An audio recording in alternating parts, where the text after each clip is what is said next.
নমস্কার দর্শক বন্ধুরা, ফুড ওয়ার্ল্ড G20-তে সবাইকে স্বাগত জানিয়ে আজ হাজির হয়েছি কোপ্তার রেসিপি নিয়ে। আজ বানিয়েছি এঁচোড়ের কোপ্তা।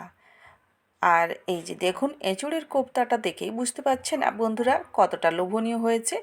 এই এঁচোড়ের কোপ্তা বানানোর জন্য ফার্স্ট আমি একটা প্রেসার কুকার নিয়ে নিয়েছি, সেটা গ্যাসে বসিয়ে দিয়েছি। প্রেসার কুকারের ভেতরে এঁচোড়গুলোকে পিস করে এইভাবে কুকারের ভেতরে দিয়ে দিচ্ছি। এই যে দেখুন, এই যে দিয়ে দিলাম। এবার আর একটা বাকি আছে, ওটা দিয়ে এবার জল দিয়ে দিচ্ছি। আমি কিন্তু এঁচোড় কাটিনি, আমি গোটা এঁচোড়ই কুকারের ভেতরে দিয়ে করে জল দিয়ে দিয়েছি। এবার দিয়ে দিলাম লবণ 1 চামচ, আর দিয়ে দিচ্ছি সরিষার তেল। গ্যাসটা অলরেডি জ্বালিয়ে দিয়েছি, ঢাকাটা লাগিয়ে 1 থেকে 2টো সিটি লাগিয়ে নেব। এই যে দেখুন, ঘুরে এসেছি সিটি লাগিয়ে। এই যে দেখুন, সেদ্ধ হয়ে গেছে। এবার এটাকে ঠান্ডা করে আমি খোসা ছাড়িয়ে আর মাঝখানের যে শিরাটা থাকে ওটাকেও ছাড়িয়ে করে নিয়েছি। তার সঙ্গে আমি দিয়ে দিয়েছিলাম 3টে আলু, আলুটাকেও সেদ্ধ করে নিয়েছি। এবার আলু আর এঁচোড় দুটোকে ভালো করে ম্যাশ করে নিতে হবে, হাত দিয়েই করব। এই যে দেখুন, করে নিয়েছি। এবার এতে শুকনো উপকরণ দিয়ে দেব, যেমন হচ্ছে লবণ, যেহেতু সেদ্ধ হতে দিয়েছিলাম তার জন্য লবণ আধা চামচ দিলাম, হলুদ দিলাম, লঙ্কার গুঁড়ো, জিরে গুঁড়ো, গরম মশলা, চিনি, আর দিয়ে দিচ্ছি চীনাবাদাম। এখানে অ্যাড করছি আমি কারি পাতা ছোট্ট ছোট করে কুচি করে, আর আদাটাকে একটু বড় বড় কুচি করে রেখেছি। এর সঙ্গে আমি 3 চামচ দিয়েছি কর্নফ্লাওয়ার, আর দিয়ে দিচ্ছি চালের গুঁড়ো, সেটাও দিয়ে দিচ্ছি 3 চামচ মতো।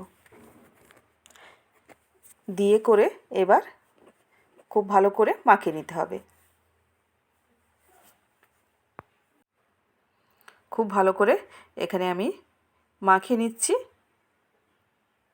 এই যে দেখুন, মাখানো হয়ে গেছে, দেখেই বুঝতে পারছেন। এবার এটাকে গোলা করে নিতে হবে। তার জন্য বাটিটাকে নামিয়ে আরেকটা থালা নিয়ে নিলাম, গোলা করে রাখবো। হাতে একটু সর্ষের তেল মাখিয়ে নিয়ে এবার গোলাটা করব। এই যে দেখুন, আমি একটু বড় বড় সাইজের গোলা করে নিচ্ছি। ছোট বড় যে যার পছন্দ মতো বা লম্বাটে যেমন করতে পারেন। এই যে দেখুন, এইভাবে এঁচোড়ের কোপ্তার এইভাবে আমি গোলা করে নিচ্ছি। এই যে দেখুন। আর যে সকল দর্শক বন্ধুরা আমার ভিডিওটা দেখছেন এখনও পর্যন্ত চ্যানেলটাকে সাবস্ক্রাইব করেননি, প্লিজ চ্যানেলটাকে সাবস্ক্রাইব করে বেল আইকনটা অন করে রাখবেন। এই যে দেখুন, সবগুলো কিন্তু হয়ে গেছে, কোপ্তার জন্য রেডি। এবার এটাকে আমি সরিয়ে আনছি। এই যে দেখুন, কড়াই বসিয়ে কড়াইতে রিফাইন অয়েল দিয়ে দিলাম। খুব ভালো করে গরম করে তারপরে কোপ্তার জন্য এই যে গোলা করে রেখেছিলাম তার উপর থেকে আমি আর 1 চামচ মতো কর্নফ্লাওয়ার ছড়িয়ে দিয়েছি। দিয়ে দেখুন, তেল গরম হতে তেলে ছেড়ে দিচ্ছি। এটা আমি দুবারে ভাজবো, একবারে ভাজা হবে না, যেহেতু বড় বড় করেছি। এই যে দেখুন, আমি খুন্তি দিয়ে একটু ওলট পালট করে দিচ্ছি। নিচে কিন্তু একবারে বসে যায়নি, দেখুন। অনেকের বসে যায়, ভেঙে যায়। এখানে কিন্তু কোপ্তাগুলো একবারে সম্পূর্ণ গোটা থাকবে আর একটুও ভেঙে যাবে না। এইভাবে বানালে কোপ্তা, দেখুন, আবার একবার ওলট পালট করে দিলাম। এইভাবে ওলট পালট করে লাল লাল করে ভেজে নেব। দেখুন বন্ধুরা, একবারে লাল লাল করে ভেজে নিয়েছি, আপনাদের দেখাচ্ছি। এই যে দেখুন, এই অবস্থায়ও আপনারা এইভাবে ভেজে করে খেতে পারেন। তবে এইভাবে ভেজে করে খেতে হলে অতটা বড় বড় করা যাবে না, আর একটু ছোট ছোট করে বা লম্বাটে করে করে নিতে হবে। আর যেহেতু আমি এটা এঁচোড়ের কোপ্তা বানাচ্ছি তার জন্য বড় বড় করে করে নিচ্ছি। এই যে দেখুন ফার্স্ট আমার হয়ে গেছে, আবার বাকি যেগুলো আছে তুলে দিচ্ছি কড়াইতে। এই যে দেখুন বন্ধুরা, এবার সবগুলো তুলে দিলাম, আবার একটু খুন্তি দিয়ে ওলট পালট করে আমি নেড়ে নিচ্ছি। এই যে দেখুন একইভাবে ভাজা হবে। দেখুন ভাজা হয়ে গেছে একবারে লাল লাল করে, এগুলোকেও তুলে নিচ্ছি। দেখুন সবগুলো নামিয়ে নিলাম। কড়াইতে যে তেলটা আছে তেলটা লাগবে না, যেহেতু রিফাইন অয়েলে আমি ভেজেছিলাম তার জন্য ওটাতেই আমি রান্না করে নিচ্ছি। আপনারা চাইলে সর্ষের তেল ব্যবহার করবেন। এখানে দিয়ে দিলাম 2টো তেজপাতা, দারুচিনি, এলাচ আর 1 চামচ জিরে দিয়ে এগুলো খুব সুন্দর একটা সেন্ট উঠবে, ভাজা খুব সুন্দরভাবে হবে। এই যে দেখুন এরপরে দিয়ে দেব গ্রেট করে রাখা পেঁয়াজ। আমি বড় হাতাতে 1 হাতা নিয়েছি। এই যে দেখুন পেঁয়াজটা একটু ভাজা ভাজা হয়ে এলে এবার এতে দিয়ে দিচ্ছি আদা রসুনের পেস্ট, ওটাও 1 চামচ মতো দিলাম। দিয়ে করে এটাকেও আবার ভাজা ভাজা করে নেব। কাঁচা গন্ধটা হয়ে গেলে এতে এবার অ্যাড করে দেব টমেটোটাকেও একবারে পেস্ট করে বানিয়ে রেখেছি। এই যে দেখুন ওই হাতাতে পেঁয়াজ যে হাতাতে দিয়েছি ওই হাতাতে 1 হাতা টমেটো দিলাম।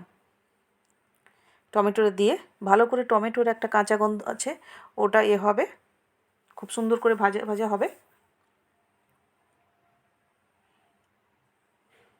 এবার অ্যাড করে দেব হলুদ, লঙ্কার গুঁড়ো পরিমাণ মতো, ধনে গুঁড়ো, জিরে গুঁড়ো, চিনি, লবণ। সেদ্ধতে যেহেতু দেওয়া ছিল তার জন্য সেটা মাথায় রেখে লবণটা এখানে দিতে হবে। দিয়ে এবার মশলাটাকে খুব ভালো করে কষিয়ে নিতে হবে। এই যে দেখুন মশলাটা খুব ভালোভাবে কষানো হয়ে গেলে আমি 2 থেকে 3 চামচ টক দইকে এখানে আগে থেকে ফেটিয়ে রেখেছিলাম সেটা অ্যাড করে দিলাম। অ্যাড করে দিয়ে এবার ভালো করে আবার মশলার সঙ্গে কষে নিব যতক্ষণ না দইটা দই থেকে একবারে তেল ছেড়ে দিচ্ছে, ততক্ষণ খুব ভালো করে কষে নিতে হবে। এই যে দেখুন বন্ধুরা, এই যে দেখুন মশলা থেকে তেল ছেড়ে দিয়েছে, মশলাটা হয়ে গেছে। এবার আমি জল অ্যাড করে দিচ্ছি। এখানে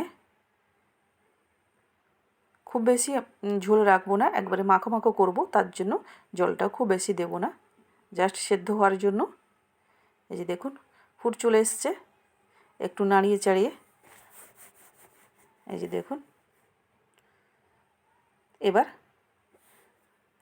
এঁচোড়ের কোপ্তার এগুলো বড়াগুলো তুলে দিচ্ছি। এবার এটাকে একটু নাড়িয়ে ঢাকা লাগিয়ে এখন 5 মিনিট মতো, খুব একটা বেশি হিট দিব না, একবার হিটটা কম করে, কারণ জল তো খুব বেশি দেওয়া নেই তার জন্য। 5 মিনিটের পরে ঘুরে এসছে। এই যে দেখুন খুব সুন্দরভাবে কোপ্তাগুলো ফুলেও গেছে। এই যে দেখুন বন্ধুরা, আর মাখো মাখো হয়ে গেছে। এর থেকে বেশি এটা গ্রেভিটা করে দিলে তখন কি হবে, বেশি আরও ঘন হয়ে যাবে। এরপরে দিয়ে দিচ্ছি গরম মশলা আর খুব সামান্য পরিমাণ ঘি।